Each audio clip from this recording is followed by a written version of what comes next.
दुनिया को डराने धमकाने और अपने दबाव में रखने का दावा करने वाले ट्रंप आज अपने ही देश के लोगों के लिए विलेन बन गए हैं। दुनिया में सबसे शक्तिशाली और संपन्न देश होने के बावजूद ट्रंप शासन में अमेरिकी लोगों पर मूलभूत सुविधाओं से महरूम रहने का खतरा मंडरा रहा है। दरअसल डोनाल्ड ट्रंप के चुनाव जीतने के 1 साल बाद अमेरिका ने सबसे बड़ा शटडाउन देखा है। अमेरिका में 1 अक्टूबर से शुरू हुआ सरकारी शटडाउन 36वें दिन में प्रवेश कर चुका है, जिसने देश के इतिहास में अब तक के सबसे लंबे शटडाउन का रिकॉर्ड तोड़ दिया है। 1 अक्टूबर से अमेरिकी सीनेट ने सरकार की फंडिंग बंद कर दी है। इससे पहले अमेरिकी इतिहास का सबसे लंबा शटडाउन 35 दिनों तक चला था, जिसकी शुरुआत जनवरी 2019 में हुई थी। दरअसल कांग्रेस में सरकारी बजट को लेकर गतिरोध की वजह से फंडिंग रुक गई। इससे कई सरकारी विभाग बंद पड़ गए हैं या सीमित संसाधनों में चल रहे हैं। शटडाउन की वजह से लाखों अमेरिकी लोगों की जिंदगी प्रभावित हो रही है। सरकारी कार्यक्रमों में कटौती होने लगी है और अगर हालात ऐसे ही रहे तो इस शटडाउन का असर पूरी दुनिया पर पड़ सकता है। अब आपको बताते हैं कि अमेरिका में एक बार फिर शटडाउन की नौबत क्यों आई है।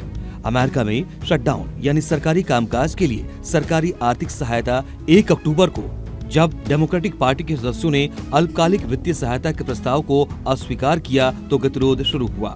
डेमोक्रेटिक पार्टी की मांग है कि विधेयक में अफोर्डेबल केयर एक्ट के तहत स्वास्थ्य बीमा के लिए सरकारी रियायत का विस्तार शामिल किया जाए। अमेरिका में सरकारी खर्चों के लिए पैसा खत्म होने के बाद संसद की ओर से एक वित्तीय पैकेज को मंजूरी दिलानी होती है।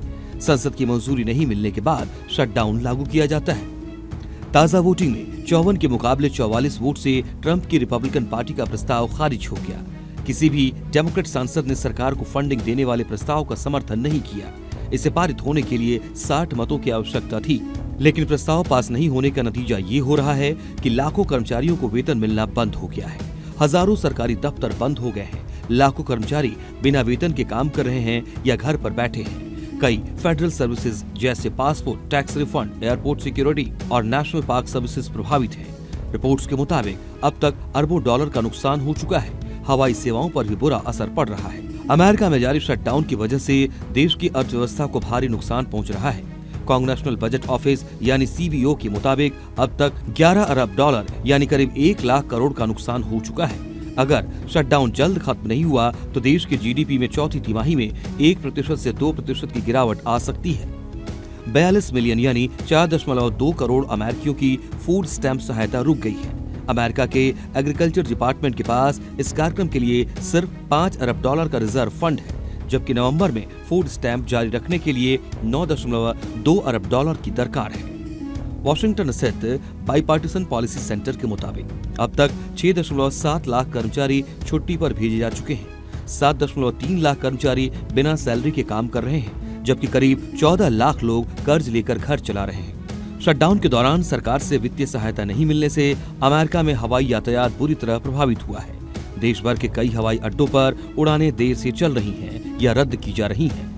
परिवहन विभाग ने चेतावनी दी है कि 11,000 एयर ट्रैफिक कंट्रोलर को वेतन नहीं मिला है और यही स्थिति रही तो हवाई यातायात पर और ज्यादा गंभीर असर पड़ेगा। अमेरिका में सरकारी शटडाउन आम होते जा रहे हैं। अमेरिका में 1995 से लेकर अब तक पिछले 20 सालों में 6 बार सरकारी शटडाउन हो चुका है। डोनाल्ड ट्रंप के पहले राष्ट्रपति कार्यकाल में ऐसे 3 मामले सामने आए। इसमें अमेरिकी इतिहास का सबसे लंबा शटडाउन भी शामिल है, जो 35 दिनों तक चला था। इससे पहले 22 दिसंबर 2018 से 25 जनवरी 2019 तक 35 दिनों के लिए अमेरिका का सबसे लंबा शटडाउन हुआ था।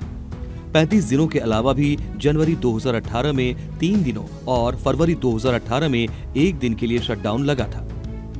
ट्रंप से पहले बिल क्लिंटन के नाम ये रिकॉर्ड था, जब उन्होंने 1995 में राष्ट्रपति के रूप में अपने पहले कार्यकाल के अंत में 21 दिनों का शटडाउन किया था। राष्ट्रपति बिल क्लिंटन के कार्यकाल में दिसंबर 1995 से जनवरी 1996 तक 21 दिनों का शटडाउन लगा था।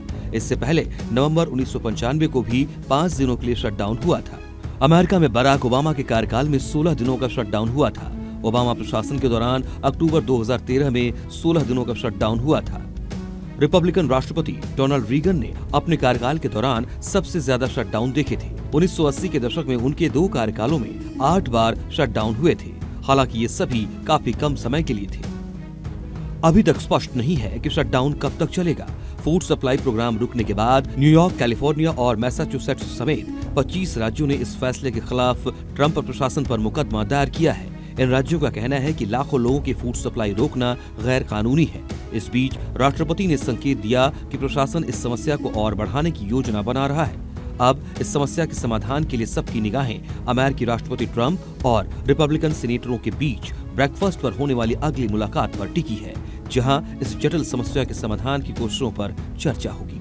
ब्यूरो रिपोर्ट, जी मीडिया।